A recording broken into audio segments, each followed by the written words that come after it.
So I'm saying there gets a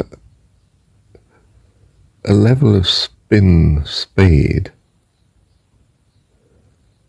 that separates some of the features of the matter from its feature of mass. And so it spins out of the object, tangentially at that point.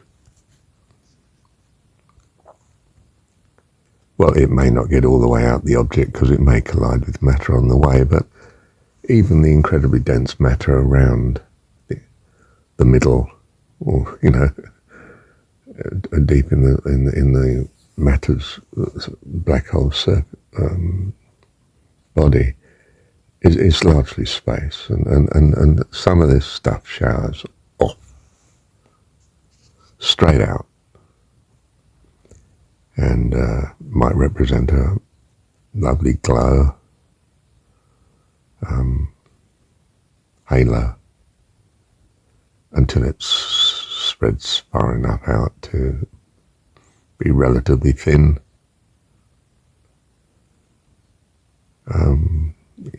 Sparser, doesn't glow, don't get enough of the confusion to give you light from your point of view, and it continues shooting on these tiny particles into space.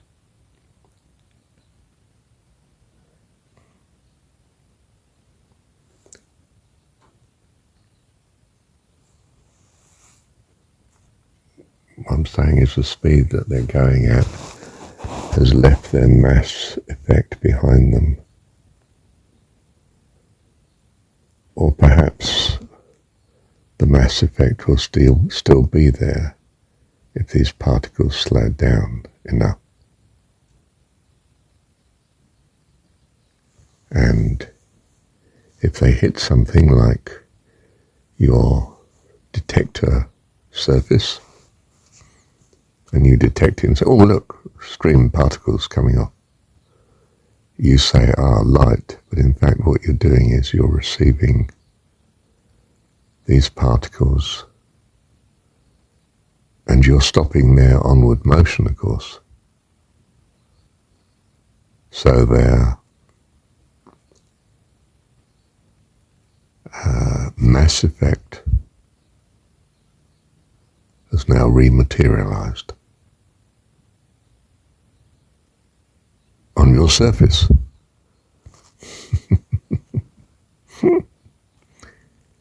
Yeah. Am I saying the mirror gets cloudy with age? Well, it depends what the material is. But yeah, I suppose so. Takes a long time though. Because these particles have very little mass, even when the mass rematerializes with them. But it is something.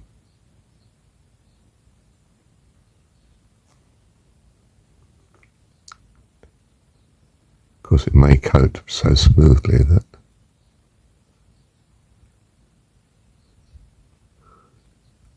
I don't know. It may leave an awful lot of space between one particle and another. So your detector still works.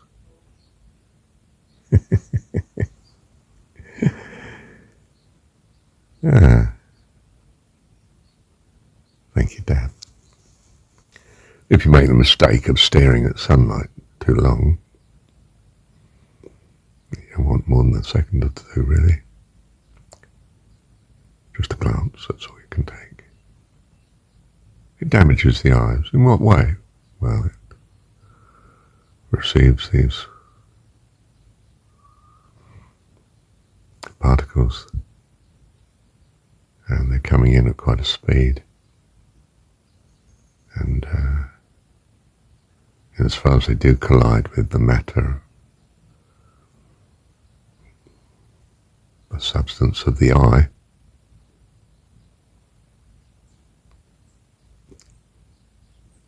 bring their mass effect with them, having slowed down, and damages the eye,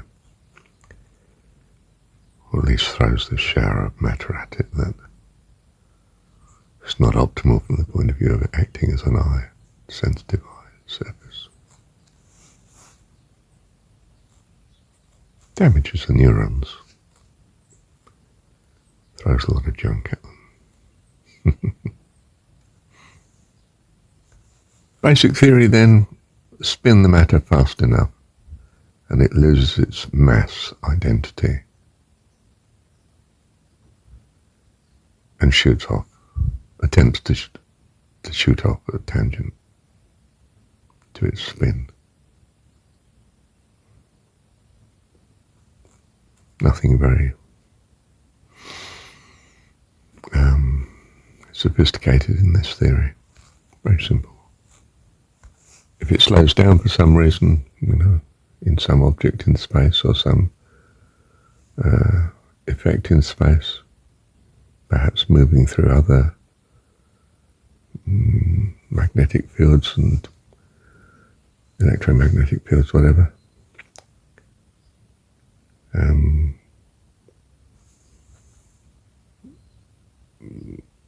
it takes on its feature of mass again, because it's lost its velocity. You change the velocity into mass. Back to being an object. And you think, oh, where's this matter come from? Surface has got dusty after a while, perhaps a long while.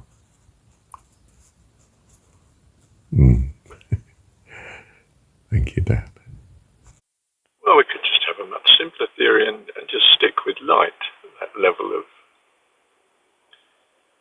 possible matter. The star, even the star sends out light. And if it is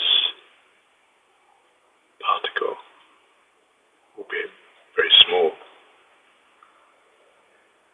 then space is packed with all this light that's moving from every generating object out in every direction, eternally until it hits something that blocks it. Any point in space is receiving the light from everything that's generating the light in whichever direction you care to look. And that is passing through this point in space. As I've said elsewhere, it's Piccadilly Circus out there. It's absolutely packed with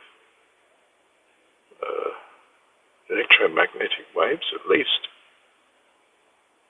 moving from every direction to every direction. Even the most distant galaxy is sending, so many photons per year. Might be just 20. It might be quite a few per second.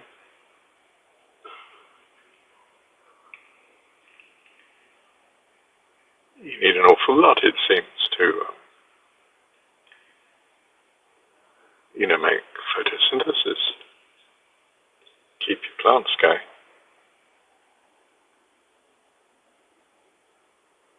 And very much, in some sense, focused it on one point, of course. Well, not too much, or you're back to the damaging level again. But if light is what we might want to call ultra-small particle, I don't know if I'm talking about electron or even the electron, at some level might be something else. And we're not clear what nuclear reactions, even from within a star, leave alone what's going on in a black hole is shedding, hurling out just from the sheer concentration of explosive energy point of view.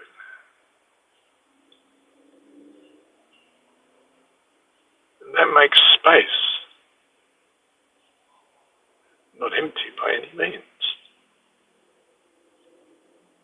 I don't think I'd quite want to call it ether, because ether suggests some static sort of particle situation. This stuff's moving at tremendous speeds through any and every point of the universe.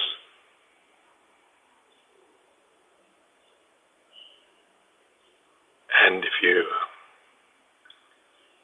put that together in any one point, it could be dense enough to crowd enough to apparently materialize matter.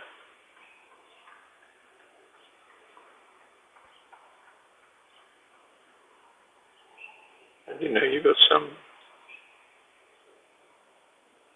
basic building block. Where's all that dark matter and energy in space? In space, of course. It's pretty thin.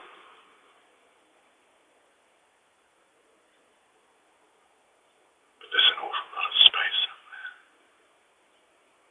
Put it together. That might account for what mass makes the whole space scenario intelligible. I don't know. Pure conjecture. Does it matter?